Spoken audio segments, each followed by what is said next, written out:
Hi friends, ఈరోజు మీకు original తేనెకు duplicate తేనెకు వ్యత్యాసం చూపిస్తాను. కొంచెం ఇది డూప్లికేట్ తేనె, ఇది ఒరిజినల్ తేనె. ఇది కొన్ని దగ్గర 3 సంవత్సరాలు అయింది. ఇది డూప్లికేట్ తేనె. దీనికి వ్యత్యాసం చూడండి. ఇది తీసుకున్న సంవత్సరం ఒక 6 నెలలు అయింది అంతే. మీకు చూపిద్దామని నేను తీసుకున్నాను దీన్ని. దీనిలో కింద క్రిస్టల్ ఫామ్ అయింటుంది చూడండి. 6 నెలలకి తెలుస్తుందా మీకు? ఈ చక్కెర పాకం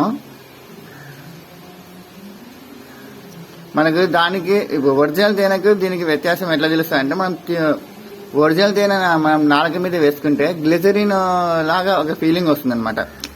గ్లిజరిన్ మనం నోట్లో వేసుకుంటే ఎలాంటి ఫీలింగ్ ఉంటుందో అలాంటి ఫీలింగ్ వస్తుంది. అదే డూప్లికేట్ తేనె మనం కనుక నోట్లో వేసుకుంటే కనుక అలాంటి ఫీలింగ్ ఉండదు.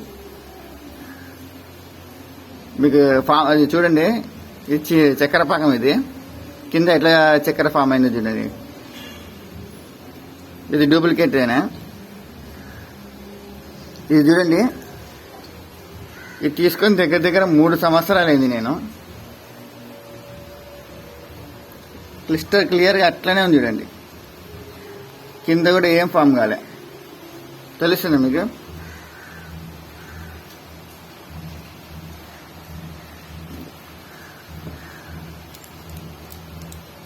ఇది ఒరిజినల్ తేనె.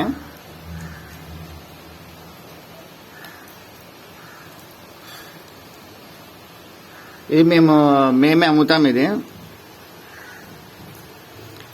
మా ఫామ్ నుంచి తెప్పిస్తాం దీన్ని. ఇది డూప్లికేట్ తేనె.